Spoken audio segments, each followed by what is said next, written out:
Most people think truck drivers love the freedom. The open road. No boss looking over their shoulder.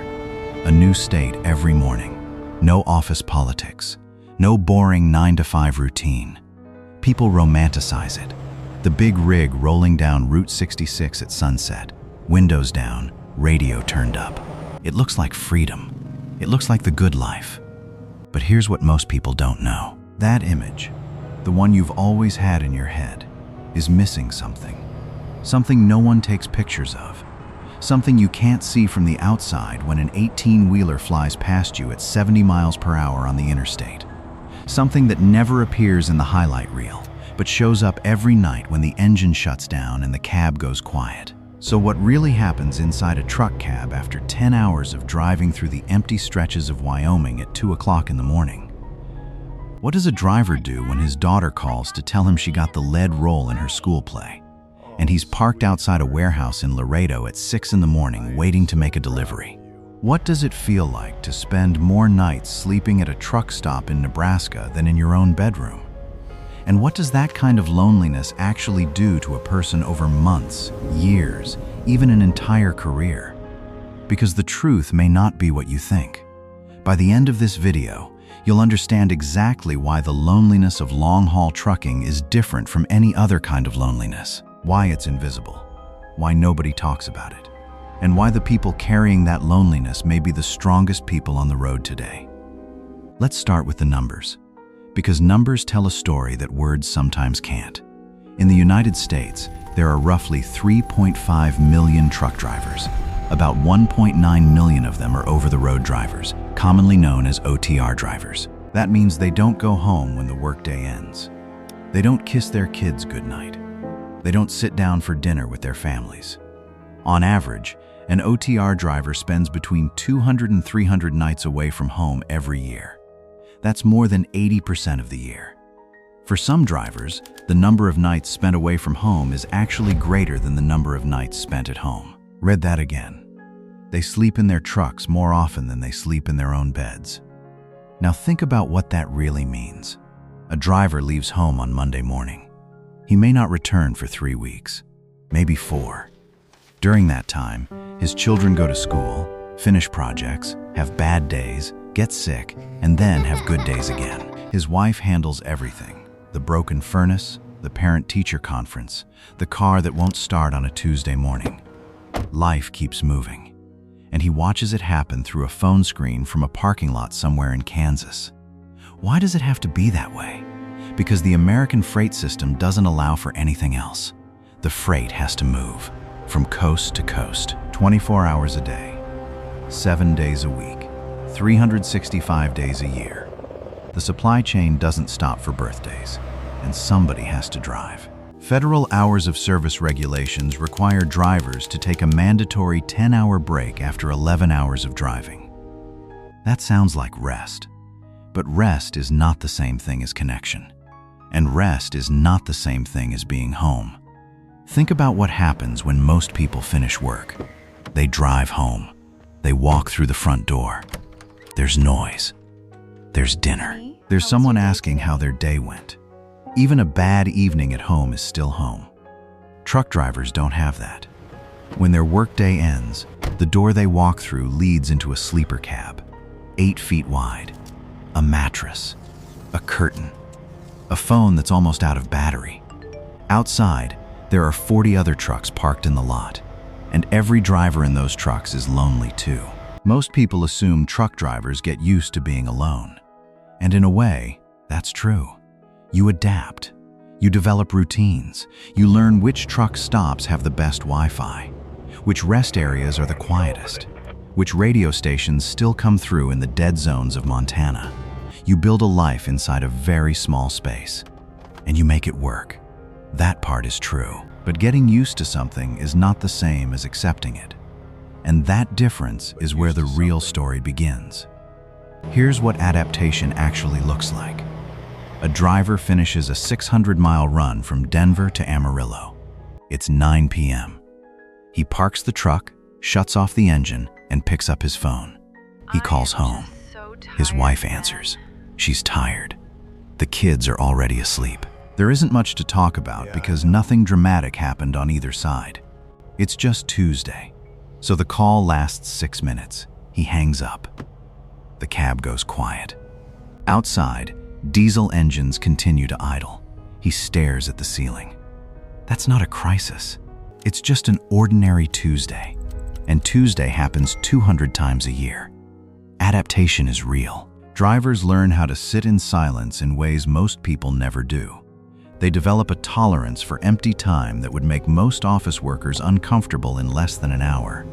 They learn how to be alone without falling apart. And that skill, the ability to endure solitude, is genuinely impressive. But that's only the beginning. Here's something most people have never heard. Researchers at Brigham Young University conducted a study published in PLOS Medicine that followed 308,849 people across multiple countries over many years. The results were alarming.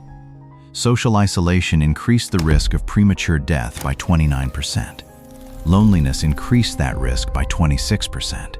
In other words, chronic loneliness is roughly equivalent to smoking 15 cigarettes a day, not occasionally, every day. Truck drivers may never read that study, but their bodies live it. A 2019 report from the American Transportation Research Institute found that mental health was one of the top concerns among long-haul drivers, consistently ranking above physical health issues such as back pain and fatigue. Rates of depression among long-haul drivers are estimated to be significantly higher than those of the general population. Yet most drivers never report it. They don't go to a doctor. They don't talk about it. Because in trucking culture, you keep moving. You don't stop. You deliver the load. Picture a Tuesday night in Bismarck, North Dakota.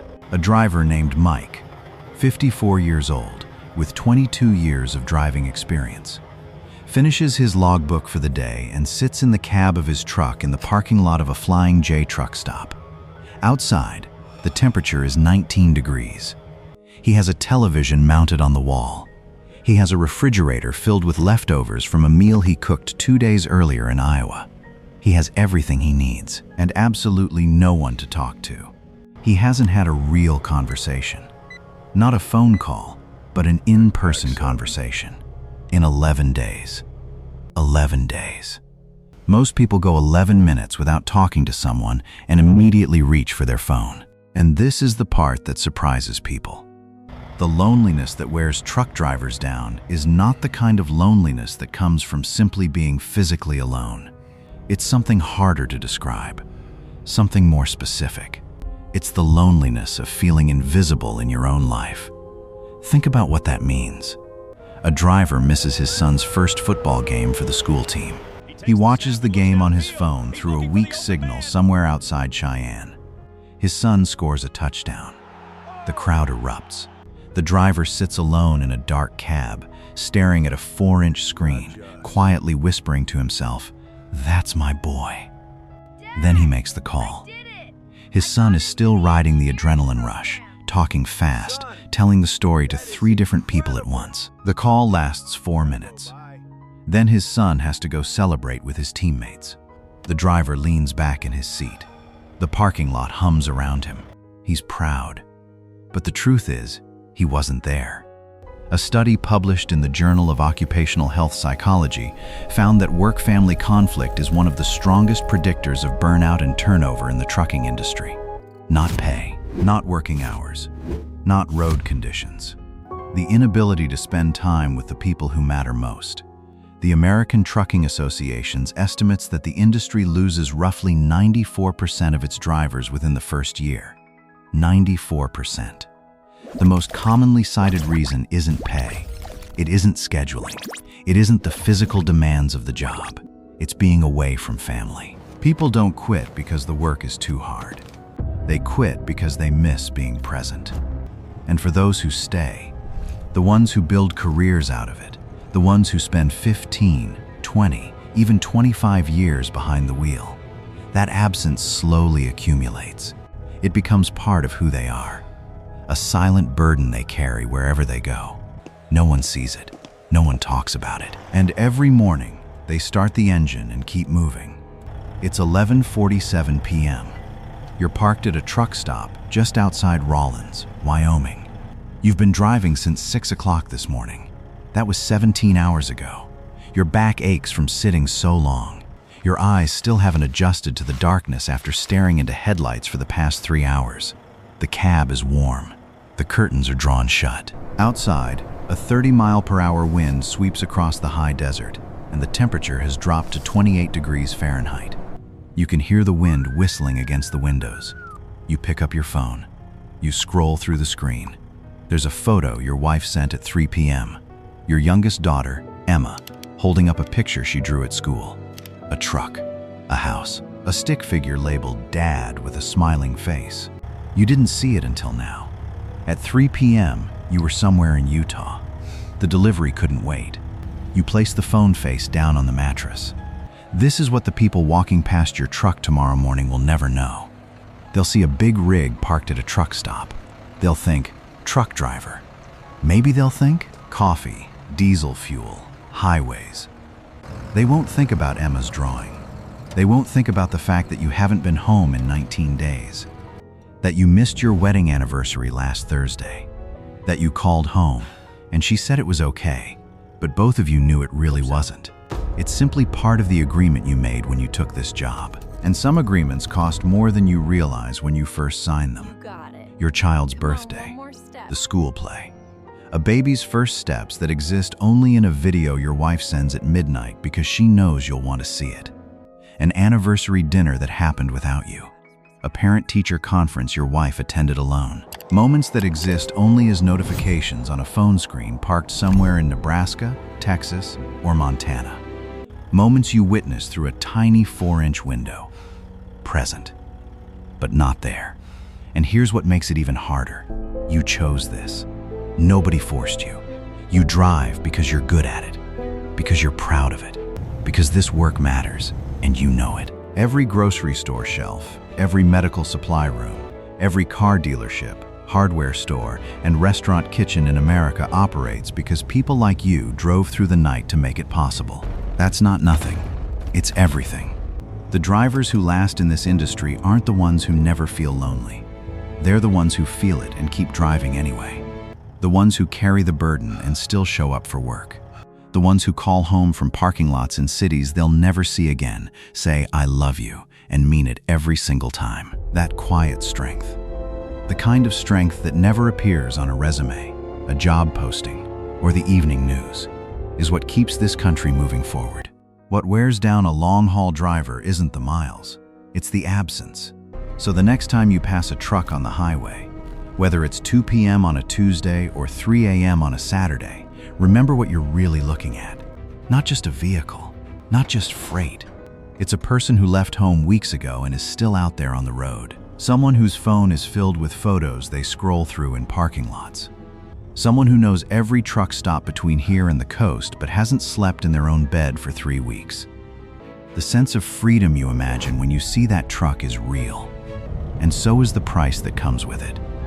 Now I have 2 questions, and I'd love to hear from both sides. If you're a truck driver, what's the hardest part about being away from home? Not the road conditions, not the schedule, the thing nobody asks about, the thing you carry with you that most people never see. Share it in the comments. I read every single one. And if you've never driven a truck in your life, what surprised you most about this video? Because most people who watch videos like this say the same thing afterward. They had never thought about it this way before. That moment of understanding is exactly why stories like these need to be told. Every comment helps more people see the real world behind those 18 wheels. If this video changed the way you look at the next truck you pass, hit the like button. It only takes a second, and it helps this channel reach people who need to hear these stories. Subscribe if you'd like to hear more real stories about life on the road. Thank you for watching. Drive safe, and I'll see you in the next video.